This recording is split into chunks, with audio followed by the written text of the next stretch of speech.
For over a year, Atlantic Container Lines have been operating the world's largest container ships into the port of Halifax. For the shipping industry, bigger and better can mean an extra edge in getting cargo quickly to market.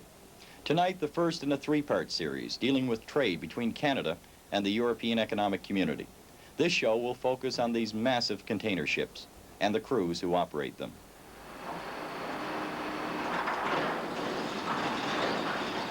Once the clamps have found their grip, containers are plucked from dockside. For time means money in today's shipping industry. The Atlantic Concert maintains a rigid 12-hour loading schedule. Lumber from Nova Scotia, destined for Liverpool, England, is twisting its way among 3 below decks and 5 above car decks.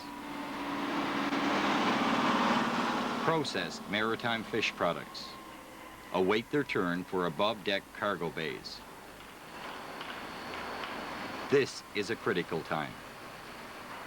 For the exact number of containers and their weight must be determined long before they hit the deck.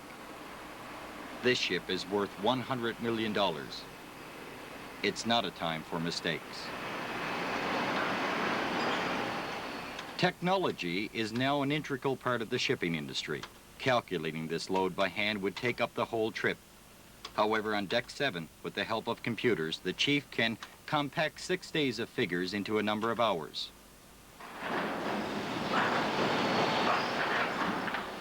The figures must be correct before leaving port, or the consequences may be deadly. Sometimes you're just around the limits of what is allowed in these different forces, bending moment, shear force, and torsion. And then it's very important to know the exact weight, because you can break a ship like this. The ship is built like a bottle, so it's just a shell. So it's very easy to break ships that are built like this one. And I don't know if you recall a ship called München, who disappeared about 10 years ago. She was built just about the same way as this one. And she went down in the mid-Atlantic. No one heard from her, not one single word. It just disappeared. And what they think happened was that they overloaded her. She broke in 2 parts and sank like a stone.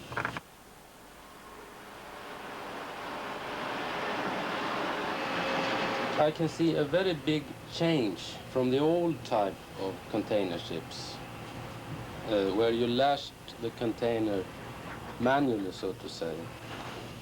And on this ship, where you have this cellular system on deck, and the speed has gone up tremendously. And that counts for all ports, even these ports that used to be very slow. Halifax and New York, Antwerp, I suppose, are the fastest ports in way of handling cargo.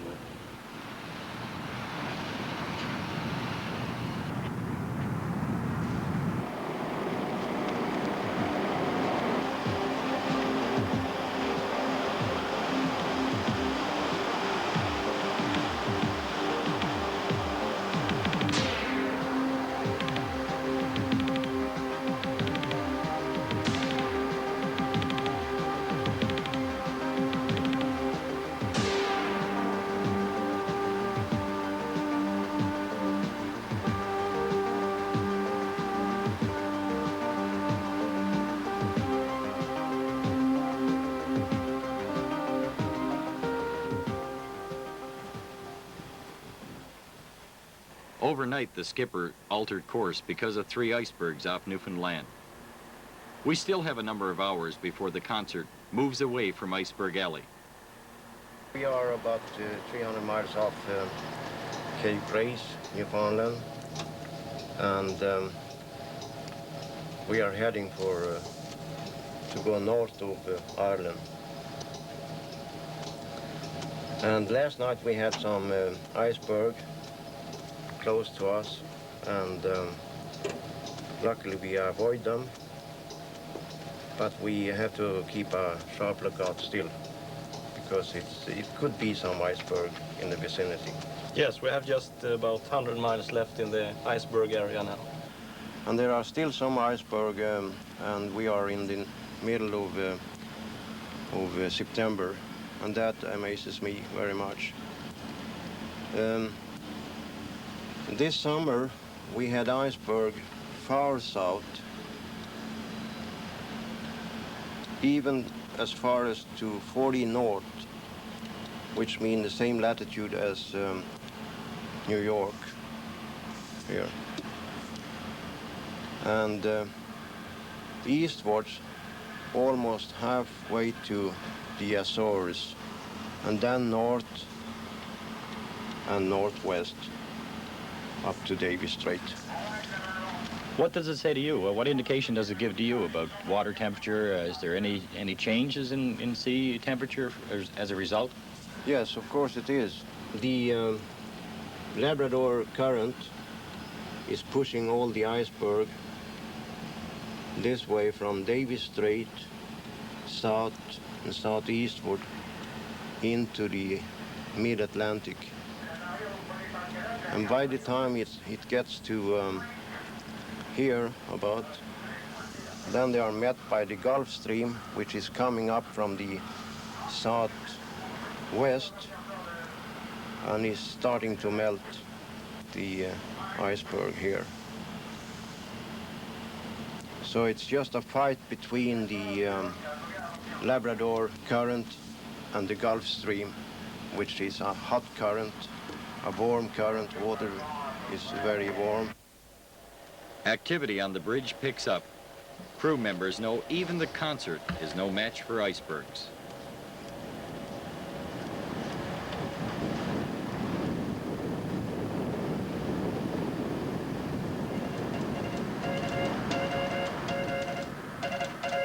For the 22 Swedish crew members on board, life takes on a daily routine, either on Deck 1 or Deck 10. It's just life on board. Even preparing a fish supper can have its moments from outside competition.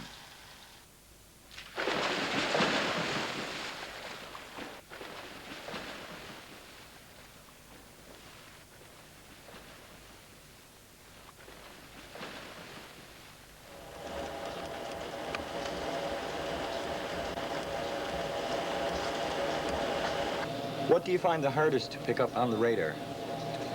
The hardest to pick up on the radar is small yachts, sailing boats, and buoys, especially when it's bad weather. We have a lot of clutter on the screen, and that's make it very difficult to spot the targets. So you have to be very routinated to pick them out. If in fact you were in a small yacht at sea, is it very important that they have a radar deflector on board, or for a vessel like this, does it really matter because they are that small and so much lower in the water than, say, the concert? Yeah, it's very important that all yachts and small crafts have radar reflectors, because they are out in real danger if they don't have, because we can't spot them in fog or in heavy weather. Land and Sea returns in 2 minutes.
Preventive maintenance means checking the engine during Atlantic crossings.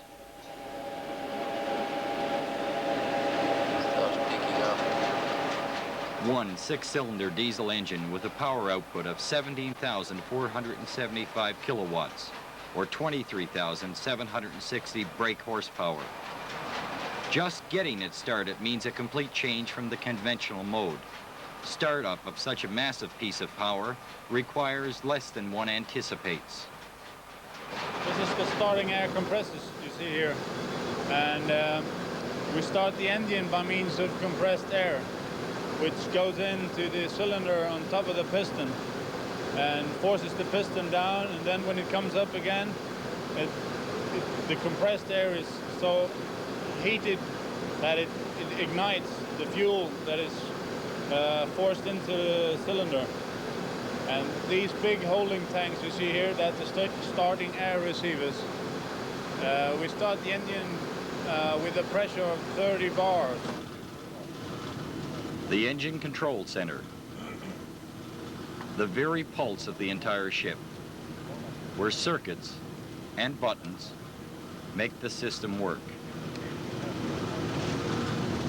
Here we have the main cylinder-cooled water system. This is the main engine, and here I can look at the temperature after when the cool water coming out from the main engine. It's 80 degrees at the moment. It's 74 degrees water when it goes into the main engine. And here we have the pump. It's on here. It's pumping the water around here in this system. And then I can take another system, the main lube oil system. Here we have the sump tank. We have 47% filled now. And here we have the main lube oil pumps. It's pumping the oil through a lube oil coiler and then into an auto clean filter, and then into the engine. And then it's going back to the sump tank here. Here we have the main engine fuel oil supply system. We are taking heavy fuel from this fuel oil service tank here. And this is the pump. It's pumping through a deaerator here. And it's going here this way to another pump. And here we heat it up to 143 degrees Celsius, yes. And it will be 11 centistokes. And then it goes through a filter, and then it goes into the engine when we burn it up. 143 degrees.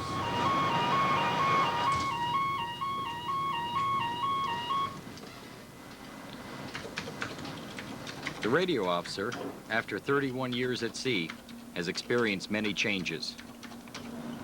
This came about 5-6 years ago. Telex machines, yes. So do you miss some of the old ways? Yes, I do. Today there is no tuning, only you press buttons, and you get all is computerized, more or less. So you can press a button here. If I want a new channel, for example, Gothenburg radio on the voice, I press 1, 2, 3, channel, enter. Now the transmitter tunes in automatically. Maybe you can't hear it. Now it's clear, all clear to use. Gothenburg is there. So that's what I miss. And there isn't so much motion today as it used to be, because most of the traffic goes by telex. I said 90% about. And what we do, we are weather transmitting, so I can either use the telex when I send the weather, or the key. And I prefer to use the key, just to keep in shape, so to speak. What are the forms of communication you have here in the radio room? You have telex, you have... We have telex. We have telex by shortwave. We have telex by satellite. And we have voice, communication on shortwave, voice on the satellite, and we have Morse, both on medium wave and shortwave. So, well, we got one transmitter, covers all the frequency bands. If that one breaks down, we have only the satellite left. But that's enough. The satellite is quite good. A bit expensive though.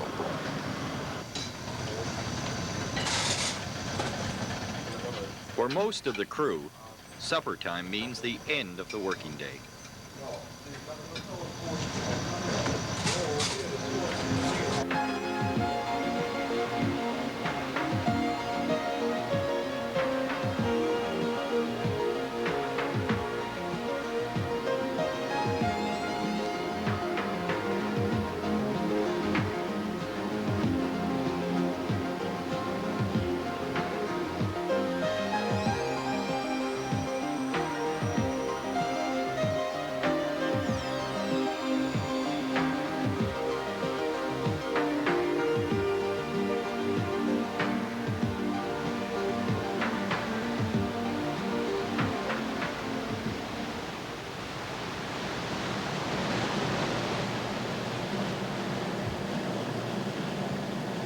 The Irish coast, the lighthouse is Fastnet, and we just now have it in a bearing of 018 degrees at a distance of 5.5 miles.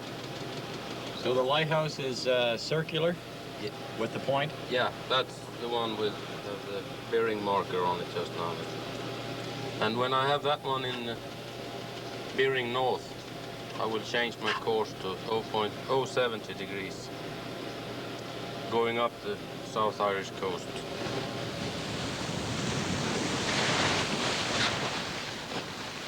By early morning, porpoise play near the bow. We are near the approaches to Liverpool Harbor.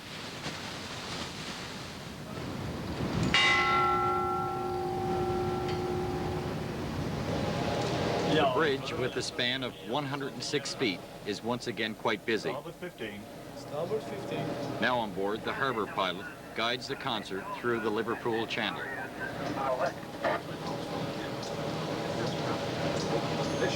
New ships. A relatively clear day brings relief to the harbor pilot. Fog is not what you want through this narrow channel. The pilot may guide, but the ultimate responsibility still rests with the skipper. Some 3 hours later, the ship moves out of the lock and prepares to dock. The role of the tugboat is over. These container ships are able to dock by means of bow and stern thrusters. It saves time and money.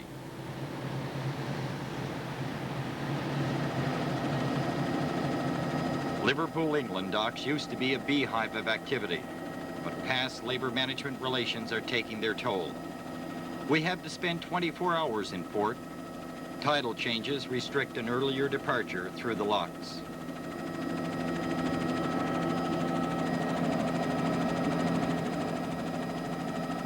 The concert is once again offloading.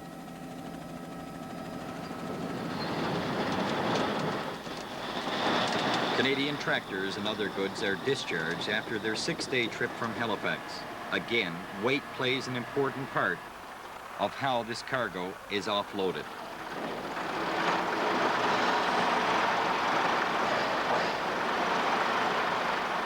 The chief up on deck 7 is working the panels and calculating their figures. This is the ballast control, from where I control all the ballast tanks, the water ballast in the ship.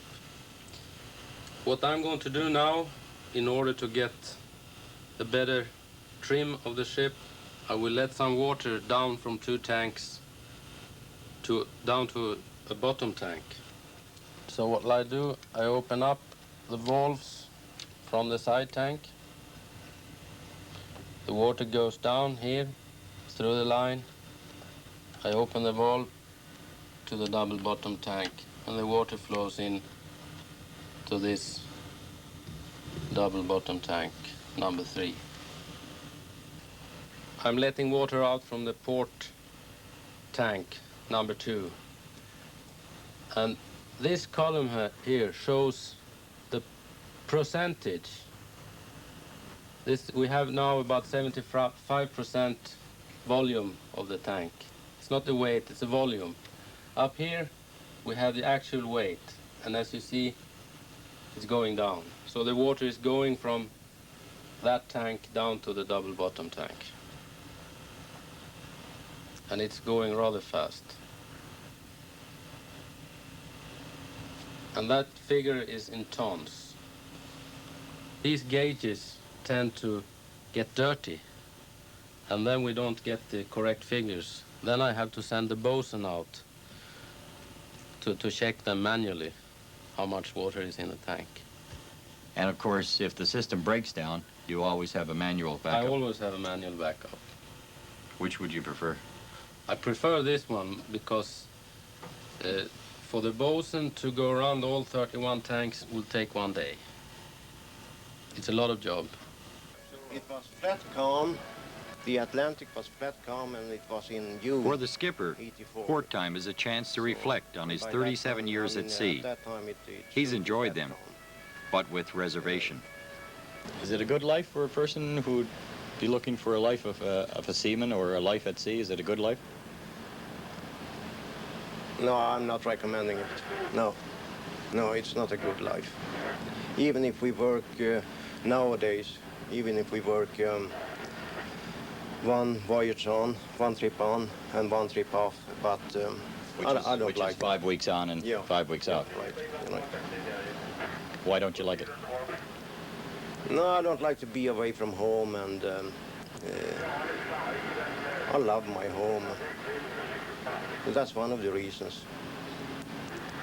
And when it's bad weather and fog and you have to work during nights, and then I get bored. I want to be at home then. What is the crew like on board? What are they like? What are They the crew? are excellent. This voyage, we have very good crew members. All of them. They are very good, and I really need them. I have to depend on all the people on board because we are only 22 people mostly. So I have to depend on them and trust them, and mostly they are very good. What's the future for an industry, containerization? Is this the future for the North Atlantic, for the North Atlantic shipping lanes?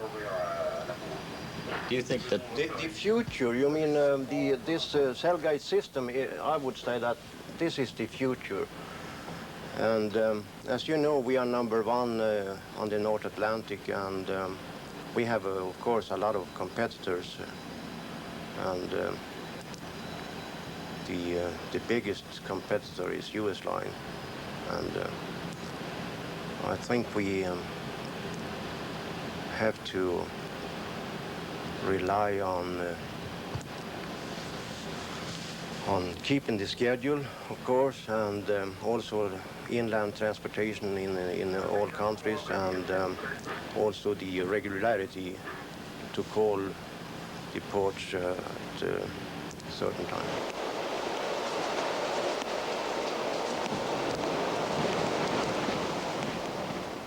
You know, it's rather interesting on a vessel like this because after you complete just over 3 complete trips from bow to stern, you've walked over a mile. This vessel is 800 feet long.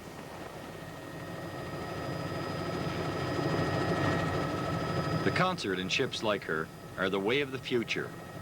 Already, they're saving 1/3 in fuel cost. Despite a daily operating cost of $90,000, the owners in Sweden have plans to expand these ships by another 150 feet. next week, how can the Nova Scotia blueberry industry be held ransom by 10 member countries of the European Economic Community? And why did Canada, at the expense of the Canadian Cattlemen's Association, change their mind over restricting European beef? The EEC and the Americans are talking and trading tough. Join us next week for The Other Partner. But it was a scary 2 months. It was almost the ruination, and it's amazing how you can sit and be a completely innocent party and have your industry almost wiped out by such a thing. We negotiate tough, you negotiate tough, and in the end, as good friends, you have to find a settled solution.